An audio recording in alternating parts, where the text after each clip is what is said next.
নমস্কার বন্ধুরা, কল্পনার গল্প কথাতে তোমাদের সবাইকে অনেক অনেক স্বাগত জানিয়ে নতুন একটা রেসিপি নিয়ে চলে আসলাম। আজকে আমি তোমাদের সাথে কাতলা মাছের এই গরমে কথা মাথায় রেখে একদম হালকা পাতলা একটা ঝোলের রেসিপি শেয়ার করব, যেটা খেতে খুবই ভালো লাগবে এবং একদম কম তেল মশলা দিয়েই আমি একটা স্বাস্থ্যকর রেসিপি তোমাদের সাথে শেয়ার করব। তার জন্য এখানে নিয়েছি কাতলা মাছ আর নিয়েছি আলু আর পেঁপে লম্বা করে কেটে ধুয়ে রেখেছি।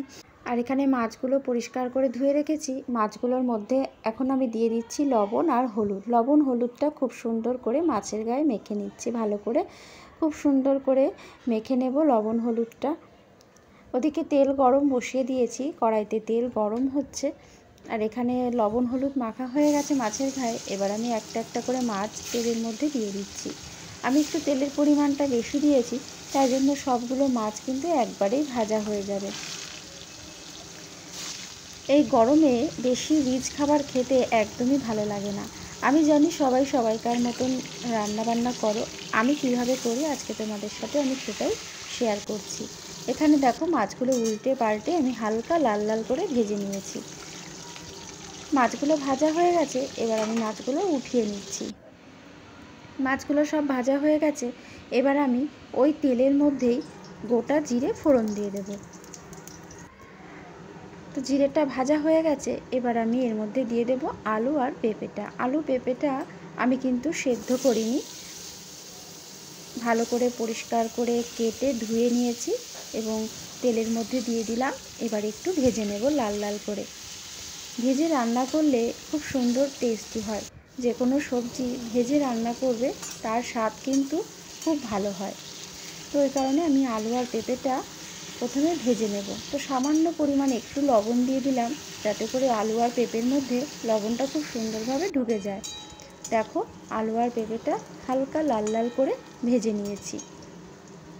এবার আমি এর মধ্যে মশলা অ্যাড করব। তো সবার প্রথম দিয়ে দিলাম হাফ চামচ মতন আদা বাটা, হাফ চামচ মতন লঙ্কা পেস্ট। লঙ্কাটা নিজের পছন্দ মতন যে যেরকম ঝাল খান সেরকম দেবেন। সামান্য পরিমাণ লবণ, হলুদ গুঁড়ো আর দিয়ে দিলাম জিরে ধনে গুঁড়ো।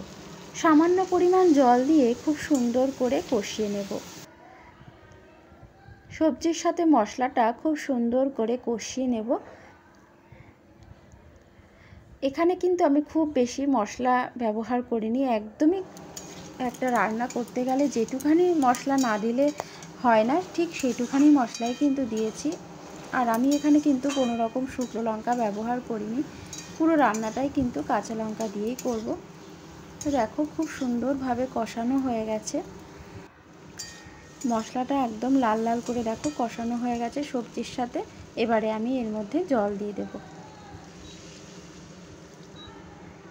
এই ঝোলটা একটু পাতলা পাতলা হবে, খুব বেশি গাঢ় হবে না বা ঘন হবে না, একটু পাতলা পাতলা। গরমে একটু হালকা পাতলা ঝোল খেতেই আমরা পছন্দ করি।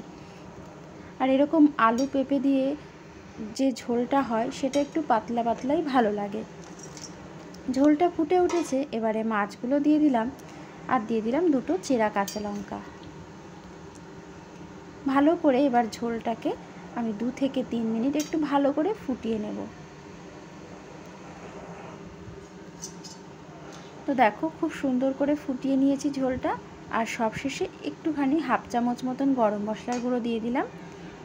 ব্যাস, আমাদের রান্নাটা কিন্তু মোটামুটি কমপ্লিট হয়ে গেছে।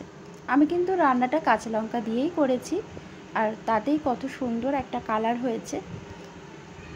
গরমের দুপুরবেলা এরকম পাতলা ঝোল ভাত দিয়ে মেখে খেতে খুব ভালো লাগবে। তো দেখো ঝোলটা নামিয়ে নিয়েছি, কালারটাও কিন্তু খুব সুন্দর হয়েছে। তোমাদের কেমন লাগলো এই রেসিপিটা অবশ্যই কমেন্ট বক্সে জানিও। ভালো লাগলে লাইক করে দিও।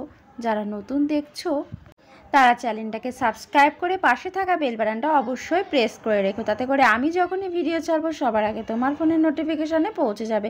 সবাই ভালো থেকো, সুস্থ থেকো, দেখা হবে নতুন একটা ভিডিওর সাথে। আজকের মতন এই পর্যন্ত, সবাইকে টাটা।